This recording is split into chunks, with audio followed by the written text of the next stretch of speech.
My name is Emily. I work as an assistant nurse and I have something called Derealisation. I also identify as bisexual. Optimistic, caring, I like to read, I like to paint, I have a boyfriend who's from America. Interesting. I had a bit of a rough childhood, a lot of family issues, to say the least. I originally no, not in the beginning. I think my parents didn't really think mental health was a thing. It was kind of, all in your head, which is a common belief. And as for the bisexual situation, my dad was very supportive, my mum was not. I think when my parents started to realise just how serious mental health issues are, in 2014 I tried to kill myself. Probably my mum not quite understanding what was going on for me and how serious it was. Derealisation is a bit of a day-to-day struggle. My main struggle is that it's not as well known about as things like depression and anxiety. So I went through a lot of years of different treatments and trying to figure out what it was. And I felt like I was going crazy and no one could tell me what was happening. I had a lot of support when I came out as bisexual, so that was a less of an issue for me. I've just started seeing a new therapist. I saw a YouTube video that kind of helped with how to explain it to your therapist if you feel like you have derealisation, because it's very hard when you're experiencing it to explain what it feels like, and a lot of therapists don't understand what you're trying to say. When you go into a therapist and you say, I feel like I'm not here, they don't know how to help. But I watched a video online that kind of gave you tips on how to bring it up with your therapist in a better way. I feel like I have a better understanding of it. I'm only just starting to try and work through it. But I feel like I have a better understanding of what's going on and I'm not just crazy. I'm much happier after leaving high school. I think it doesn't, most high schools don't cater very well to people's specific needs, at least not the high school I went to, especially in regards to mental health.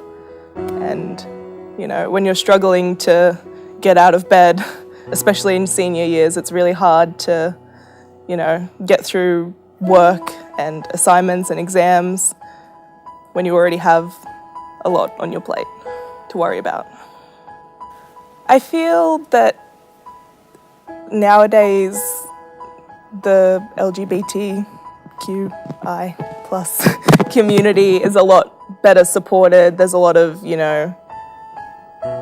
support, and for things like depression and anxiety, there's school counsellors. But for me personally, I wish that they had more knowledge about derealisation or been able to refer me to somebody who did. I feel like the main thing was just, you're depressed, and I wasn't depressed. I know that now, but better knowledge for a wider variety of mental health issues would be helpful. My mental health was a worry for me in leaving high school, because high school is a very safe place. You can kind of, express how you're feeling. If you're having a bad day, you can speak to a teacher about it and kind of chill out for a bit. But in the real world, at work and things, that's not really an option. I was worried about existing in day-to-day life, mainly. No, not really. I felt kind of isolated because I had friends with depression and anxiety and other mental health issues, but nobody that I was talking to, none of my friends were experiencing the same thing as I was, and I felt like I was just crazy. I felt like, everyone else had mental health issues, but there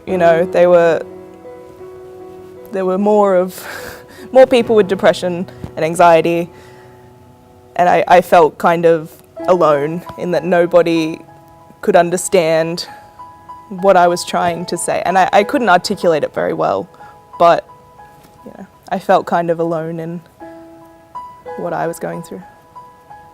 I think getting my first nursing job is the best thing.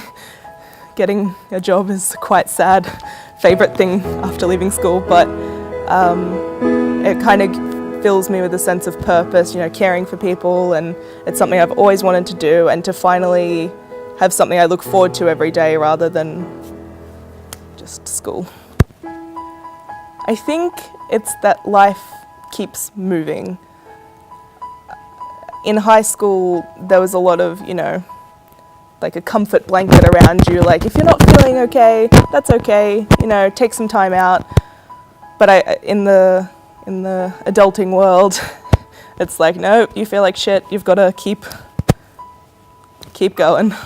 I think working full-time was something that I didn't think I would be able to do because I struggled with school full-time, but I've found work, and having work friends to be more, it's not like going to school.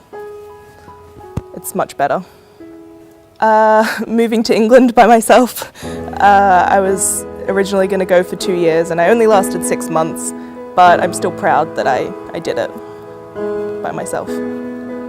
I think persistently at school being told that you're not good enough, I wasn't very good at the subjects I was doing because I didn't care about them. I think I'm proud of going to, study for my Certificate 3 and, acing it, doing really well in that and learning that school is not, the only marker for intelligence. Definitely still have things to work on. I'm starting next year, studying my Bachelor of Nursing to become a registered nurse. I don't think you ever fully stop growing up because life's always changing. I mean, by the end of high school, we were fully grown up for high school people, and then you go to the next stage, the next stage of life, and then you kind of master that, but then life keeps changing, you can't learn everything. I work in a nursing home and, the elderly residents are still learning things. They're still trying to figure life out. It's cliche, but it gets better, and it's okay to feel however you're feeling. There's so much help.